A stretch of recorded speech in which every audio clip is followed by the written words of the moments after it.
കേരളത്തിന്റെ മുഖ്യമന്ത്രി ഉമ്മൻചാണ്ടിയെ ഇവിടെ കൈതപ്പൊയിലിൽ ശിലാസ്ഥാപനം നടക്കുമ്പോ അത് മുടക്കാൻ പോയി.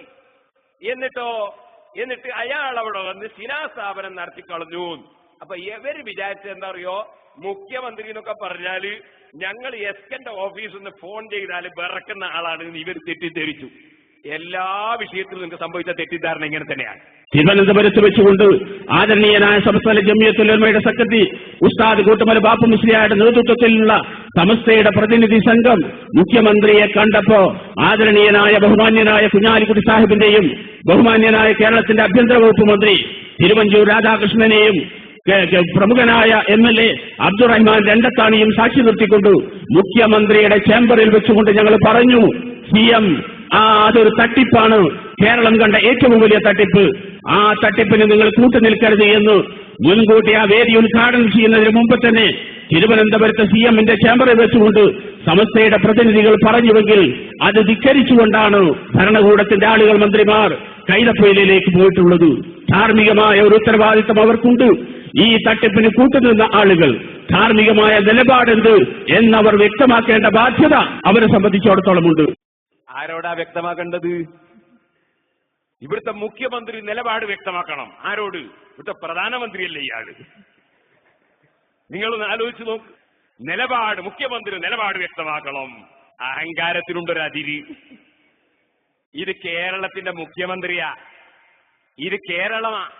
കേരളത്തിൽ ഒരു നോളേജ് സിറ്റി ഉണ്ടാക്കുമ്പോ അതിന്റെ ശിലാസ്ഥാപനത്തിന് കേരളമെന്നല്ല, ഇന്ത്യ രാജ്യമെന്നല്ല, ലോകം കണ്ടതിൽ വെച്ച് ഏറ്റവും പ്രശസ്തനായ ഒരു നേതാവ് ക്ഷണിക്കുമ്പോ നിങ്ങൾ മനസ്സിലാക്കിയെന്തേ? ബാപ്പു മുസ്ലിയാർ വല്ല കൊടയെടുത്തു പോയാൽ അയാൾ വരൂല. ബാപ്പു മുസ്ലിയാർ ഒരു കാര്യം ചെയ്യണോ? കടമേരി കോളേജിൽ നിന്ന് കിതാബ് ദർസ് നടത്തണോ, അല്ലെങ്കിൽ വേറെ സ്ഥലത്ത് കിതാബ് ദർസ് നടത്തണോ? മുഖ്യമന്ത്രിനെ മുടക്കാനല്ല പണ്ഡിതന്മാര് പോണ്ടത്. പണ്ഡിതന്മാർക്കൊരു അന്തസ്സുണ്ട് ഇവിടെ, അത് നശിപ്പിക്കാൻ പാടില്ല. നിങ്ങൾ പണ്ഡിതന്മാർ അന്തസ്സ് സമസ്ത എന്ന് പറഞ്ഞ് നശിപ്പിക്കാൻ പാടില്ല.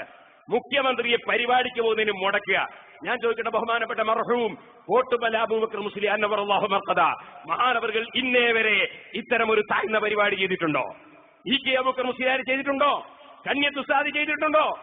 ഏതെങ്കിലും ഒരു മഹാൻ ഇന്ന് വരെ ഒരു മുഖ്യമന്ത്രി ഒരു വിദ്യാഭ്യാസ സ്ഥാപനത്തിന്റെ തറക്കല്ലിടലിന് പോകുമ്പോ അത് മുടക്കാൻ വേണ്ടി തിരുവനന്തപുരത്ത് പോയ ഒരു നാണം കെട്ട ചരിത്രം നിങ്ങൾക്കല്ലാതെ ആർക്കുണ്ട് മക്കളെ? എന്ത് മുടക്കികളാണ് നിങ്ങൾ? പക്ഷേ മുഖ്യമന്ത്രി വന്നിട്ട് എന്താ പറയുന്നത് നോക്കി. നമ്മൾ നോളജ് സിറ്റി ഇന്ന് ലോകം മുഴുവൻ അംഗീകരിച്ചിട്ടുള്ള ഒരു കൺസെപ്റ്റാണ്. കാരണം ഈ നൂറ്റാണ്ട് അറിവിന്റെ നൂറ്റാണ്ടാണ്. അതിൽ എത്രമാത്രം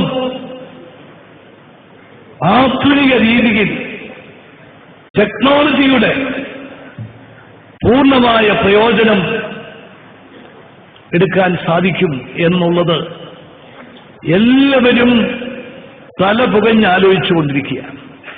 ആ ആശയം കേരളത്തിൽ ആദ്യമായി അത് നടപ്പിലാക്കി എന്ന ഖാദിയാണ് ഇന്ന് നമ്മുടെ എല്ലാം ബഹുമാന്യായ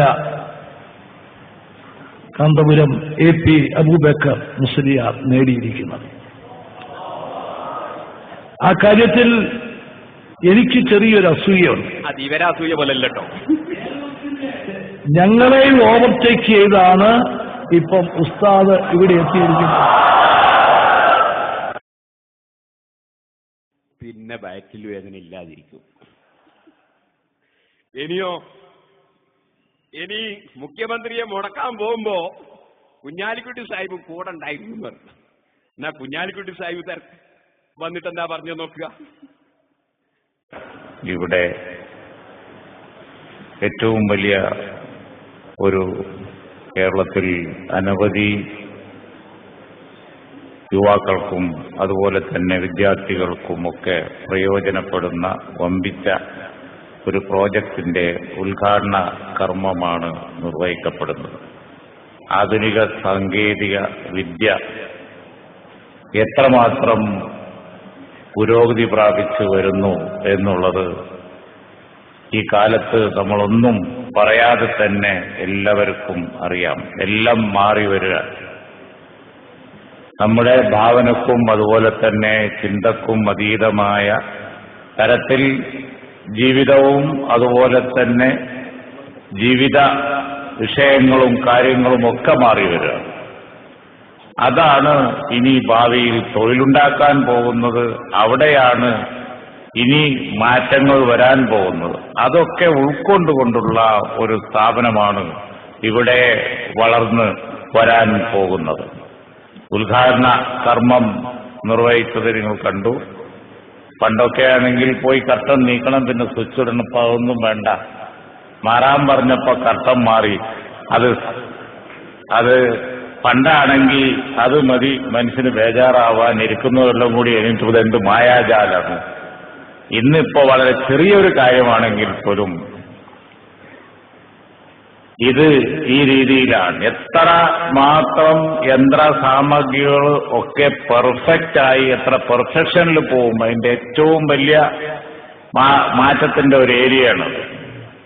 ഉദാഹരണമായി നമുക്കറിയാം, ഒരു ബിൽഡിങ്ങിൽ പ്രവേശിച്ചാൽ അവിടെ ഫാൻ ഇടണം, ലൈറ്റ് ഓഫ് ആക്കണം, അതുപോലെയുള്ള ഒരുപാട് കാര്യങ്ങൾ നമ്മൾ നേരിട്ട് ചെയ്യണം.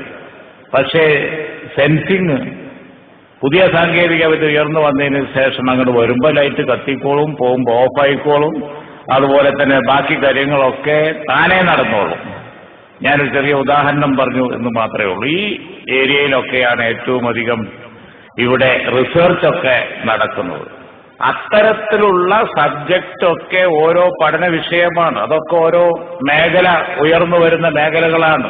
ഐടിയിലും അതുപോലെ തന്നെ അതിനനുബന്ധിച്ച വളർന്ന സാങ്കേതിക വിദ്യയിലുമൊക്കെ അതൊക്കെ ഉൾക്കൊള്ളുന്ന വമ്പിച്ച ഒരു സ്ഥാപനം ഇവിടെ നാട്ടിൽ വരുന്നു എന്നുള്ളത് വളരെ വളരെ സ്വാഗതാർഹമാണ്. വളരെ നന്നായി ഈ സ്ഥാപനം വളർന്നു വരട്ടെ എന്ന് ഈ സന്ദർഭത്തിൽ പ്രത്യാശിക്കുകയാണ്. അതിന് ഗവൺമെന്റിന്റെയും അതുപോലെ തന്നെ IT വകുപ്പിന്റെയും എല്ലാവിധ പിന്തുണയും ഉണ്ടായിരിക്കും എന്ന് പറഞ്ഞുകൊണ്ട് ഞാൻ എന്റെ ആ കർമ്മം നിർവഹിക്കുന്നു. അപ്പോ പിന്നെ ഇവര് പറയാണ് കുഞ്ഞാലിക്കുട്ടിന്റെ തൊപ്പി തെറിപ്പിക്കും. അതൊന്ന് കേട്ടോളൂ നിങ്ങൾ. കേരള മുഖ്യമന്ത്രിക്ക് ഒരു തോന്നലുണ്ടാവും. ആവശ്യമുണ്ടാകുമ്പോ രാഷ്ട്രീയ നേതൃത്വത്തിന്റെ ഈ നിറംമാറലിന്റെ കഥ ഞങ്ങൾ പുറത്തു കൊണ്ടുവരികയും അത് കേരള രാഷ്ട്രീയത്തിൽ ചില ആളുകളുടെ തൊപ്പി തെറിപ്പിക്കുകയും ചെയ്യുമെന്ന് സാന്ദർഭികമായി ഇവിടെ സൂചിപ്പിക്കുകയാണ്. ഇവര് കുഞ്ഞാലിക്കുട്ടിന്റെ തൊപ്പി തെറിപ്പിക്കാൻ പോവാണ്. കേരള രാഷ്ട്രീയത്തിലുള്ള പലരുടെയും തൊപ്പി തെറിപ്പിക്കാൻ പോവാണ് ഇവര്. ഇവരാരാ കൗമ്? ഇവരാരാ മഹാന്മാര്? ഇവർക്കെന്താ ഇവിടെ സ്വാധീനം? എന്താണ് ഇവരുടെ കൈവശത്തിലുള്ളത്? ഇതൊന്നും യാതൊരു ബോധവും ഇല്ല. എന്തെല്ലാമോ വിളിച്ചു പറയുന്നേ. നിങ്ങൾ ഏതെങ്കിലും നേതാക്കളെ സംബന്ധിച്ച്, ഈ കേരളത്തിന്റെ ബഹുമാന്യരായ മുഖ്യമന്ത്രിയെ സംബന്ധിച്ച്, ഈ കേരളത്തിന്റെ മന്ത്രിമാരെ സംബന്ധിച്ച്, പല രാഷ്ട്രീയ പാർട്ടിയിലുമുള്ള നേതാക്കന്മാരെ സംബന്ധിച്ച് ഇത്തരത്തിലുള്ള കടുത്ത തോന്നിവാസങ്ങൾ ഇസ്ലാമിന്റെ പേരിൽ എന്നും പറഞ്ഞിട്ട്, പണ്ഡിതന്മാരുടെ വേഷമാണ് ഞങ്ങൾക്കെന്നും പറഞ്ഞിട്ട് സ്റ്റേജുമ കയറി പറഞ്ഞ് ഞങ്ങളെ സമുദായത്തിലെ പണ്ഡിതന്മാരെ നിങ്ങൾ നാണക്കേടാക്കുന്നുണ്ട്, അതിന് ഞങ്ങൾ വേദനിക്കുന്നുണ്ട്. പണ്ഡിതന്മാർക്ക് യോജിച്ചതല്ല ഇത്തരം ആരോപണങ്ങളും ഇത്തരത്തിലുള്ള പ്രഖ്യാപനങ്ങളും. ഈ കേരളത്തിൽ അല്ലാഹുവിന്റെ ദീനിനു വേണ്ടി എന്ത് സേവനമാണ് ഈ കക്ഷികൾ ചെയ്യുന്നത്?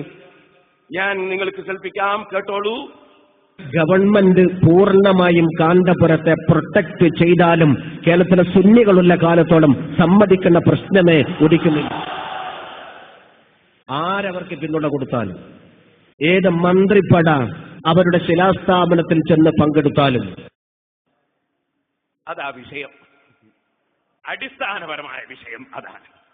മന്ത്രിപ്പട ശിലാസ്ഥാപനത്തിന് പങ്കെടുത്തു. അതിന് ഞങ്ങൾ എന്ത് വേണം കൂട്ടരെ? നിങ്ങളും അങ്ങനത്തെ ഒന്നും ഉണ്ടാക്കിയിട്ട് ശിലാസ്ഥാപനത്തിന് വിളിക്കുക, അവരെ ഞങ്ങൾ അയച്ചുതരാ. അതിനങ്ങനെ ഒന്ന് ഉണ്ടാക്കിയിട്ട് ശിലാസ്ഥാപനത്തിന് വിളിക്കണം. നിങ്ങൾ ഈ ചീത്ത പറയുന്ന സദസ്സിലേക്ക് അവരെ അയക്കാൻ പറ്റുമോ? നിങ്ങൾ നല്ല നല്ല പണിയെടുക്കുക, അത് നിങ്ങൾ നന്നാക്കട്ടെ. ഇനി എന്താണെന്നറിയോ? ലീഗിന്റെ മന്ത്രിമാരെ പരാജയപ്പെടുത്തും എന്ന ഭീഷണിയാണ്. കാന്തപുരത്തെ സഹായിക്കുന്നത് ഏത് രാഷ്ട്രീയക്കാരായാലും അവർ തിരിച്ചറിയേണ്ട പോലെ തിരിച്ചറിയാൻ സുന്നി കേരളം ഉത്ബുദ്ധമാണ് എന്നുകൂടെ പറയാൻ ഈ സന്ദർഭം ഉപയോഗപ്പെടുത്തുകയാണ്. അടുത്ത തെരഞ്ഞെടുപ്പിൽ വേണ്ടി വന്നാൽ ആ നിലയിൽ കാണാം എന്നാണ് സമസ്ത കേരള ഇസ്ലാം മത വിദ്യാഭ്യാസ ബോർഡിന്റെ ആനുകാലിക പ്രമേയം. അപ്പൊ നിങ്ങൾക്കൊരു കാര്യം മനസ്സിലായില്ലേ? ഞങ്ങൾക്ക് സമസ്ത കേരള സുന്നി വിദ്യാഭ്യാസ ബോർഡുണ്ട്. ആ സുന്നി വിദ്യാഭ്യാസ ബോർഡ് അടുത്ത ഇലക്ഷനിൽ ആരെ ജയിപ്പിക്കണം തോൽപ്പിക്കണം എന്ന് പറയാനുള്ളതല്ല. അത് ഈ രാജ്യത്തുള്ള മുസ്ലിം കുട്ടികൾക്ക് സംസ്കാരവും അതുപോലെ പരിശുദ്ധ ഖുർആനും അതുപോലെ നിസ്കാരവും നോമ്പും മാതാപിതാക്കളോടെങ്ങനെ പെരുമാറണം, പ്രായമുള്ളവരോടെങ്ങനെ പെരുമാറണം, സമൂഹത്തോടെങ്ങനെ സംവദിക്കണം എന്നത് പഠിപ്പിക്കാനുള്ളതാണ് ഞങ്ങളുടെ സമസ്ത കേരള സുന്നി വിദ്യാഭ്യാസ ബോർഡ്. ഇവരുടെ ബോർഡ് ഇവിടെ ലീഗ് മന്ത്രിമാരെയും ലീഗിന്റെ MLA-മാരെയും പരാജയപ്പെടുത്തണം തെരഞ്ഞെടുപ്പിൽ എന്ന് പ്രഖ്യാപിക്കാനും അത് തീരുമാനിക്കാനും പ്രമേയം അവതരിപ്പിക്കാനുമുള്ളതാണ്. ഞങ്ങളുടേത് മതപ്രവർത്തനമാണ്, നിങ്ങളുടേത് ആരോടെല്ലാമോ ഉള്ള വിദ്വേഷം തീർക്കാനുള്ള പ്രവർത്തനമാണ്. അതുകൊണ്ട് ഞാൻ സർവ്വ മുസ്ലിമീങ്ങളോടും പറയുന്നു, സമസ്ത കേരള ഇസ്ലാം മത വിദ്യാഭ്യാസ ബോർഡ് എന്ന പേരിൽ ഇവിടെ പ്രവർത്തനം നടത്തി ഈ രാജ്യത്തുള്ള മുഴുവൻ രാഷ്ട്രീയ പാർട്ടികളെയും നശിപ്പിക്കാനും അവരെ എതിർക്കാനുമുള്ള സംവിധാനങ്ങളാണ് ഇവരുടെ മദ്രസ പരിപാടികളിലൂടെ ഇവർ ആസൂത്രണം ചെയ്യുന്നതെന്നും നേരെ മറിച്ച് ദീനുൽ ഇസ്ലാം പഠിപ്പിക്കൽ ഇവരുടെ ലക്ഷ്യമല്ലെന്നും ഖുർആൻ പഠിപ്പിക്കൽ ലക്ഷ്യമല്ലെന്നും ഇവിടെ മുസ്ലിം ഉമ്മത്ത് പ്രത്യേകിച്ചും മനസ്സിലാക്കണം എന്ന് സാന്ദർഭികമായി ഞാൻ ഉണർത്തുന്നു. ഇതെന്റെ വകയിൽ അല്ല, അവര് പറഞ്ഞത് കേൾപ്പിച്ചുകൊണ്ട് അതിൽ മനസ്സിലാകുന്ന കാര്യം മാത്രമാണ് ഓർമ്മപ്പെടുത്തിയത്. ഇത് എല്ലാ രാഷ്ട്രീയക്കാരും ചിന്തിക്കുന്നത് നല്ലതാണ്. ഇവരുടെ ലക്ഷ്യം സമസ്ത കേരള ഇസ്ലാം മത വിദ്യാഭ്യാസ ബോർഡ് എന്ന പേരിൽ ഒരു ബോർഡ് ഉണ്ടാക്കിയിട്ട് ഇവിടെ നല്ല കാര്യങ്ങളെ, വിദ്യാഭ്യാസ പ്രവർത്തനങ്ങളെ പിന്തുണക്കുന്ന മുഴുവൻ ആളുകളെയും തെരഞ്ഞെടുപ്പിൽ പരാജയപ്പെടുത്തുക എന്ന പ്രമേയമാണ് സമസ്ത കേരള ഇസ്ലാം മത വിദ്യാഭ്യാസ ബോർഡ് അവിടെ ഇവർ പ്രമേയം പാസാക്കിയിട്ട് പ്രവർത്തിക്കുന്നത്. ഞാൻ ചോദിക്കുന്നു, ഇതെന്ത് മതപ്രവർത്തനമാണ്? ഇതാണോ മതപ്രവർത്തനം?